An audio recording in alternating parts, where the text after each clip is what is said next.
Bonjour à tous, j'espère que vous allez bien. Aujourd'hui je vous fais une vidéo très spéciale. En fait je vais faire une vidéo aujourd'hui où je vais donner quelques petits conseils aux futurs mariés peut-être qui doivent se maquiller seuls pour leur mariage. Pas tout le monde n'a de maquilleuse pour le jour de son mariage, et puis ça arrive souvent que des personnes se marient loin à l'étranger, du coup n'est pas forcément de maquilleuse, etc. Donc du coup bref, en fait je vais vous expliquer pourquoi j'ai fait cette vidéo. J'ai fait cette vidéo pour une histoire qui m'a beaucoup touchée, pour quelqu'un qui m'a contacté il y a un moment maintenant, en fait pour que je fasse cette petite vidéo pour sa future femme. Ils vont se marier ensemble le 2 juin en Crète. Je sais qu'elle n'est pas au courant, donc je fais un petit coucou et un gros bisou à Jennifer Guillou, ou Jenny aux cheveux rouges, donc qui me suit apparemment depuis longtemps. Et puis voilà, donc c'est ton futur mari qui m'a contacté. Je vous fais plein de gros bisous, donc Jennifer et Mathieu qui se marient le 2 juin en Crète. Et voilà, je vous souhaite tout le bonheur du monde, très longue vie ensemble, plein de bonnes choses. Et puis je sais que vous partez aussi très bientôt en voyage de noces, donc je vous souhaite de vous amuser au maximum et de profiter tous les deux. Voilà, j'ai trouvé ça trop chou, trop mignon, et voilà, donc je vous fais un gros bisou à tous les deux et je vous souhaite plein de bonheur. Et aujourd'hui je vais essayer donc de faire une vidéo où je vais donner quelques petits conseils. Alors après, les maquillages de mariée c'est toujours pareil, c'est par rapport à la personnalité de la personne, c'est toujours très dur. Moi là aujourd'hui je vous ai fait une petite proposition de maquillage, mais c'est vrai que ça dépend vraiment des personnalités. Il y a des personnes qui ont l'habitude de plus se maquiller que d'autres. Il y a des personnes qui ont une vision du maquillage de mariée qui est différente de celle de quelqu'un d'autre. Voilà, chacun a ses goûts, hein. C'est encore une fois les goûts et les couleurs, chacun a sa personnalité, chacun a sa vision de voir les choses. Donc le premier conseil que j'ai à donner, c'est de ne vraiment pas délaisser son teint, bien au contraire.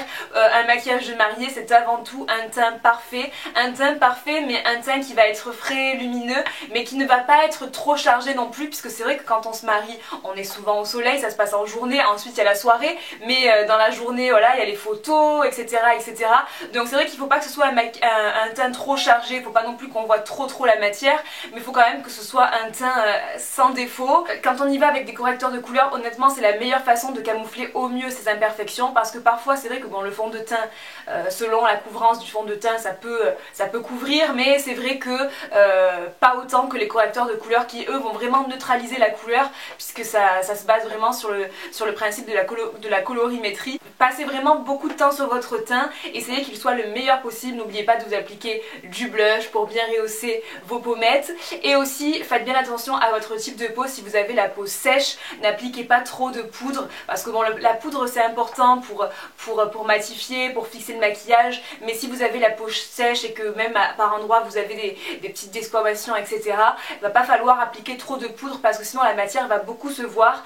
Ainsi que si vous avez une peau mature, n'appliquez pas trop de poudre non plus, et préférez plutôt travailler au fond de teint fluide plutôt qu'au fond de teint compact par exemple, parce que sur les peaux matures la poudre se voit vraiment beaucoup. Après si vous avez comme moi la peau mixte à grasse, n'oubliez surtout pas de poudrer. Moi, je vous conseille de poudrer avec un pinceau, un gros pinceau un petit peu dans ce style là, puisque avec ce style de pinceau ça diffuse bien la matière et on n'a pas d'effet trop plâtreux je trouve, donc ça c'est cool. Le teint c'est super important. Après au niveau des yeux et de la bouche, ça dépend vraiment de votre personnalité, ça dépend. Moi j'opterais vraiment pour un maquillage assez frais, un petit peu printanier, je sais pas pourquoi moi j'ai cette vision là pour le mariage, mais voilà, j'opterais pas pour quelque chose de trop sombre non plus au niveau des yeux, voilà, avec des couleurs assez douces. Donc là c'est ce que j'ai fait, hein, comme vous voyez, mais voilà, je vois pas un maquillage de mariée trop chargé en fait, je vois vraiment quelque chose de plus romantique, de plus light, de plus doux. Donc après ça c'est ma vision à moi de voir les choses, mais je sais qu'il y en a certaines qui vont aimer avoir peut-être des yeux plus charbonneux même pour leur mariage. Mais après si je peux vous donner quelques conseils au niveau des yeux, c'est de vraiment faire attention à la forme de vos yeux. J'avais fait une vidéo il y a pas mal de temps maintenant, et je pense que j'en referai une pour un peu actualiser, mais j'avais fait une vidéo sur maquiller les différents types d'œils. Alors si vous voulez je vous la mets en barre d'infos si vous voulez aller voir un petit peu, mais en gros voilà, ce que j'ai juste à vous dire, c'est si vous avez les yeux saillants, ne mettez pas trop de clair sur votre paupière mobile, essayez des couleurs un petit peu plus foncées, parce que si vous mettez du clair sur la paupière mobile, ça va encore plus bomber cette paupière qui est déjà très bombée à la base et qui n'a pas besoin d'être bombée encore plus. Après si vous avez des petits yeux par exemple, des paupières assez petites, je n'opterai pas à votre place pour le liner. Alors moi je vois très bien du liner pour mon mariage, moi je suis une adepte du liner, mais pas tout le monde ne peut se permettre de mettre du liner. Si vous avez des paupières, si vous avez des petits yeux avec des petites paupières, le fait de tracer un liner ça va encore plus tasser votre paupière et ça va vous fermer l'œil encore plus, donc c'est vraiment pas ce que je vous conseille de faire, mais vraiment de faire un bord cils entre les cils, tracer un trait, mais vraiment c'est vraiment pour intensifier le bord cils, mais on ne voit pas de trait carrément délimité comme un liner, vous voyez, on va vraiment là entre les cils, juste pour intensifier le bord des cils, mais sans que ce soit un trait bien tracé. Là en l'occurrence Jennifer a de très belles paupières, donc tu peux si tu veux, je te tutoie, tu peux si tu veux te faire un liner, il n'y a pas de souci. Mais par contre pour le liner, voilà, je vous conseille pas de le faire trop pépé, mais plutôt de le faire vraiment tout en finesse, qui s'épaissit un tout petit peu au niveau du coin externe, mais voilà, pas la peine de se faire un liner à line you, line out, je pense que c'est pas le but là pour le coup. Ensuite au niveau des teintes, c'est vraiment selon vos goûts, selon les teintes que vous pensez qui vous vont le mieux ou pas, mais je vous déconseille quand même pour un mariage d'utiliser des teintes trop violentes et trop froides, du style du bleu, du vert, parce que c'est le genre de couleur déjà qui ne va pas du tout à tout le monde, puisque c'est le genre de couleur qui enfonce l'œil quand même, c'est le genre de couleur qui va marquer peut-être vos zones d'ombre, vos ombres, etc.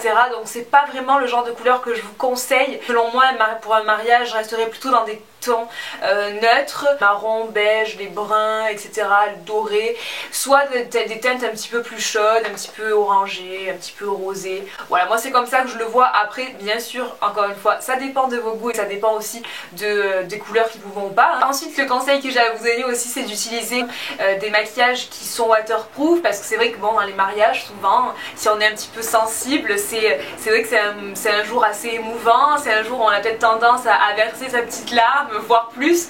Donc du coup, ouais, je vous conseille quand même d'utiliser au moins le mascara waterproof. Au moins le mascara, c'est le plus important parce que c'est ce qui coule le plus quand on pleure justement. Et aussi d'avoir quand même à portée de main avec vous une petite trousse où vous avez votre poudre avec un pinceau au cas où il faut vous repoudrer, etc. Votre rouge à lèvres au cas où il faut en remettre un petit peu. Et il y a aussi maintenant, vous savez, des lingettes, et je vous conseille d'en avoir. Vous en trouvez dans pas mal de marques, je sais que Kiko en fait, moi celle que j'ai ce sont des Kiko, mais il y en a aussi chez ELF. Ce sont des petits papiers en fait qui sont poudrés, et en fait quand vous brillez un petit peu, tac, vous tapotez avec ces petites lingettes et ça enlève vraiment tout l'excès de sébum que vous avez, donc du coup ça vous repoudre en fait entre guillemets. Si vous avez même une petite pochette, ça rentre, c'est tout petit, donc ouais, je vous conseille d'avoir ce genre de produit là, c'est cool pour un mariage. Voilà, faut toujours avoir quand même la petite trousse de secours au cas où. Pour Jennifer, je ne sais pas, mais je pense qu'il y en a pas mal, il y a pas mal de filles qui aiment bien pour leur mariage, voilà, avoir des cils de folie, donc du coup utiliser des faux cils. Moi je suis totalement pour, moi j'adore les faux cils, donc voilà, là j'en ai mis encore une fois, mais je vous conseille d'utiliser vraiment des faux cils naturels et non pas d'utiliser des faux cils trop fournis et trop noirs qui vont trop faire fake en fait, trop faire faux. Donc moi ce que j'ai utilisé là, ce sont des faux cils de chez Ardell, ce sont les demi Wispies, je sais plus quel numéro c'est, mais je vous le mettrai quelque part, et honnêtement ce sont des faux cils qui sont très jolis et je trouve qu'ils sont très naturels. Ils sont un petit peu plus longs sur le côté externe. Alors soit vous utilisez vraiment des franges de faux cils comme ça mais qui sont hyper naturels du style ceux-là, ou alors vous pouvez utiliser aussi des petits faux cils, vous savez, comment on appelle ça, des implants. Moi je crois que ça s'appelle comme ça. Les petits faux cils qui sont comme ça, qu'on pose un par un. C'est encore plus naturel. Et en fait vous allez les appliquer vraiment seulement sur le côté externe pour vraiment vous donner un regard de biche. Vous en utilisez, je sais pas, un ou deux ou trois même sur le côté externe. Ça va vraiment vous donner un regard de biche et très naturel pour le coup. J'ai moins de patience en fait avec les petits implants comme ça. Donc du coup j'utilise carrément les franges. Je vous conseille vraiment de vous entraîner avant si vous devez vous maquiller seul le jour de votre mariage. Voilà, d'essayer vraiment de tester, de vous entraîner pour être sûr que le jour J vous serez au top. Donc voilà, je vous laisse regarder la petite proposition de maquillage. Donc première étape très importante, on va appliquer une base à maquillage. Donc ici c'est une base à maquillage de chez Smashbox, mais ce qui compte c'est d'appliquer une base pour hydrater la peau et aussi pour préparer tout simplement la peau à recevoir le maquillage. Ensuite on va passer au camouflage des imperfections, donc là j'utilise une palette de chez Sedona Lace. Donc en fait, si vous avez des rougeurs, on va venir appliquer du correcteur vert de manière à camoufler le rouge, à neutraliser le rouge. Si vous avez des imperfections qui tirent au violet, comme par exemple dans les cernes, etc., on va utiliser des correcteurs jaunes. Pour des veines bleues ou des imperfections bleues, on va utiliser des correcteurs orangés. Pour des imperfections qui tirent au gris, on va utiliser des correcteurs rosés. Et pour des imperfections qui tirent au marron, par exemple des taches brunes ou même des zones plus foncées qui tirent un petit peu au brun, on va utiliser également de l'orangé. Donc tout ça, on le fait avant le fond de teint, comme vous voyez, avec un petit pinceau. Et alors on y va soit en tapotant si c'est des petits boutons, etc. Soit alors en quadrillant si vraiment c'est sur des zones assez larges.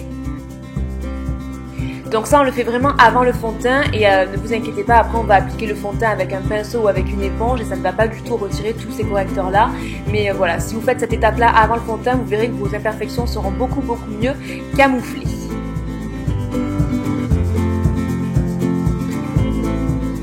Donc là j'essaie de camoufler mes petits vaisseaux en fait que j'ai sur la paupière qui tirent un petit peu au violet. Ensuite je vais donc appliquer mon fond de teint, donc là c'est le Fit Me de chez Maybelline, donc je l'applique au pinceau tout en légèreté de manière à vraiment bien diffuser la matière.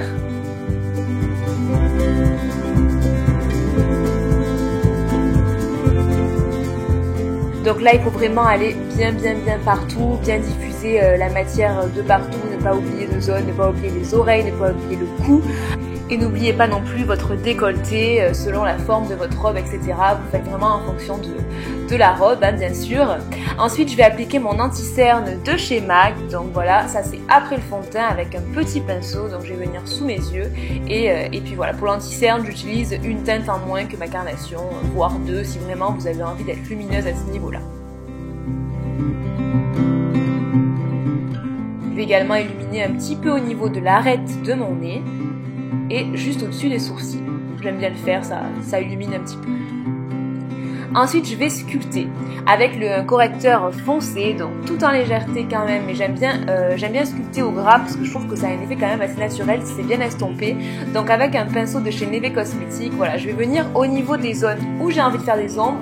Alors après, ça dépend vraiment des visages, hein. Il y en a certains qui vont devoir mettre du foncé au niveau du menton, d'autres non, d'autres qui vont devoir mettre du foncé au niveau du front si vous avez un front assez large, d'autres non. Donc après, il faut faire en fonction de votre visage et de ce que vous avez envie de creuser. Ensuite, je vais poudrer donc l'anti-cerne avec une poudre libre. Il est super important de bien poudrer votre anti-cerne pour ne pas que celui-ci file entre vos ridules. Donc ça, c'est super important de bien poudrer assez rapidement votre anti-cerne. Ensuite, je vais passer à la poudre pour tout mon teint en fait. Donc c'est une poudre là translucide de chez Essence avec un gros pinceau de chez Neve Cosmetics qui est juste extraordinaire. J'adore ce pinceau. Je l'ai depuis pas longtemps, mais il est très bien.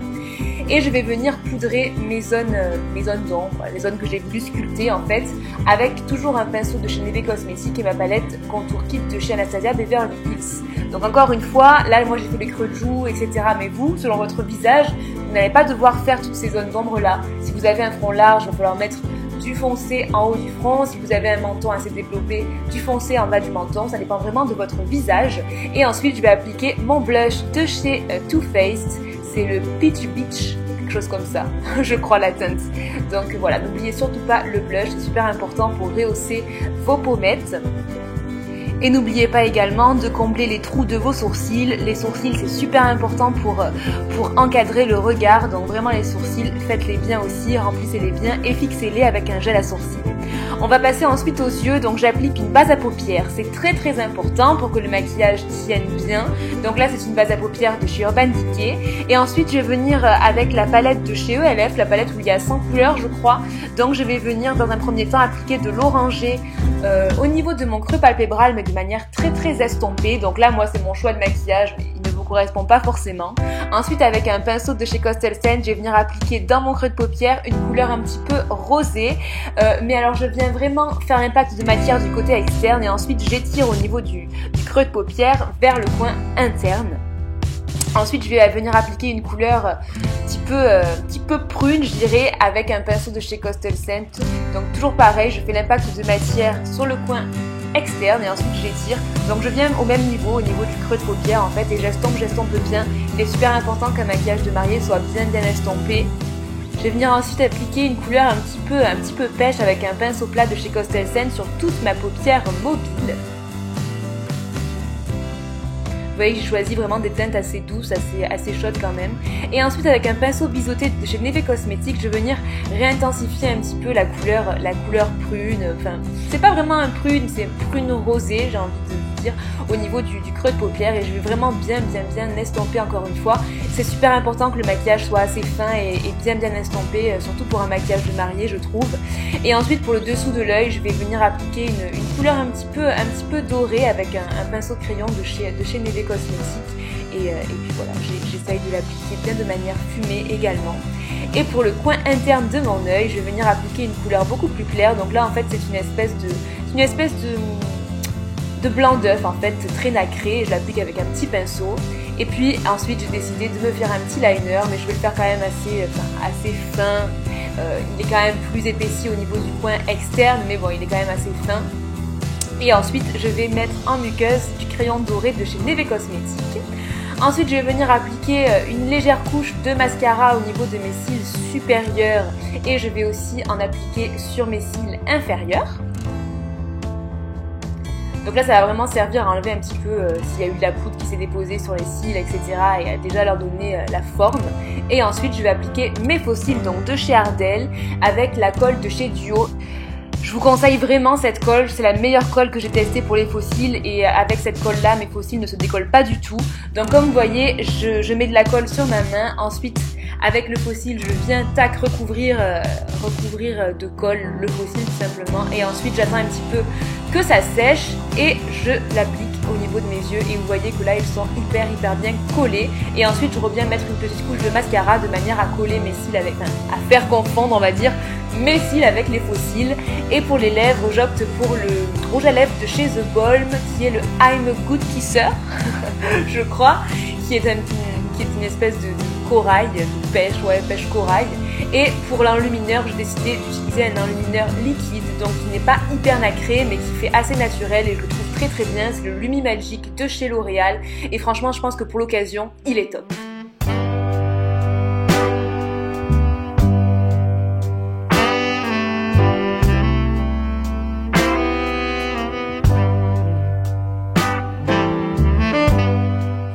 Et voilà pour cette vidéo, c'est maintenant terminé, j'espère qu'elle vous aura plu. Si vous n'allez pas forcément vous marier, moi-même je ne suis pas mariée, donc c'est vrai que c'est toujours assez difficile d'essayer de se projeter, mais voilà, j'espère en tout cas que Jennifer et Mathieu seront quand même satisfaits de cette vidéo là, et je te remercie Jennifer de me suivre en fait depuis longtemps, et ça m'a fait vraiment super plaisir de faire ça en tout cas.